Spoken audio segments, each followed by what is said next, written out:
महाराज जी, सैनपुर का आपने नाम लिया। जब आप इसका अभ्यास कर रहे थे तो क्या आपके जीवन में कोई ऐसा अनुभव हुआ कि कोई संत भगवान ऐसे दर्शन प्रकट में?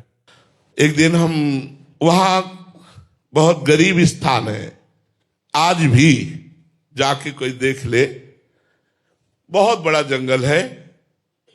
अब तो कुछ थोड़ा शोभन सरकार ने निर्माण करवा दिया था, नहीं तो झोपड़ी या मिट्टी की और ऐसे लकड़ी की पटी हुई कुटिया, और सांप बिछी। कितने सांप, शाम के ऐसे देखो तो फड़कारे घूम रहे, बिच्छू। वहां लोग आते नहीं, कोई घाट नहीं है, बिल्कुल गंगा के किनारे कच्चे स्थान पर, और बड़े विशाल विशाल वृक्ष जंगल है। वहां 2 रोटी और अरहर की दाल 24 घंटे में एक बार मिलती थी। एक पुजारी जी थे जो बना देते थे, जो 2-3 संत रहते थे उनको वो दे देते थे। 2 रोटी सिर्फ, 12 महीना कोई फल, मीठा, चाय, नाश्ता, कहीं कुछ नहीं, रुपया पैसा ये सब कहीं कुछ नहीं, बस 2 रोटी, गांव से आटा और अरहर की दाल 1 कटोरी। अब वो 24 घंटे में आपका जब मन होता पाओ, तो 2 बजे दिन में पाते थे। रात दिन भजन, बस गंगा किनारे बैठे रहना।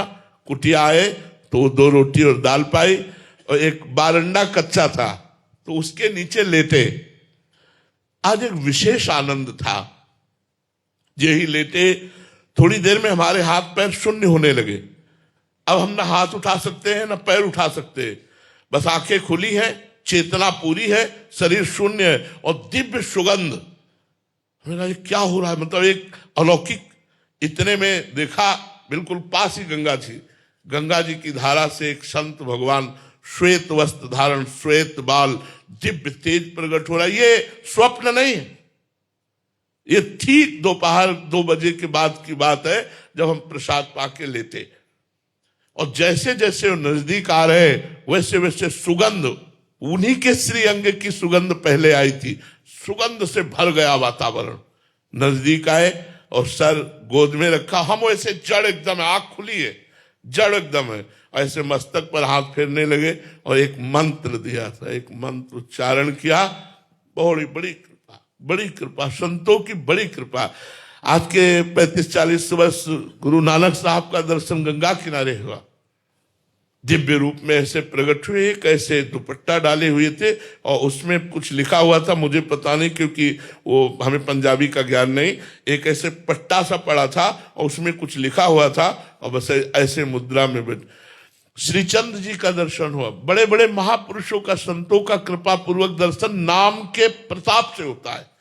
नाम, विश्वास कर लीजिए, जब नाम भगवान को अधीन करके सामने खड़ा कर सकता है, सुमिर पवन सुत पावन नामू, अपने बस करी राखे रामू, तो आप क्या समझते हैं? नाम का प्रताप अमोघ है, अलौकिक है। आप विश्वास करके नाम जप कीजिए, माला माल हो जाओगे। हमारी बात मान लो, कहीं भटकने की जरूरत नहीं, कहीं छूछा जंतर मंत्र कराने की जरूरत नहीं।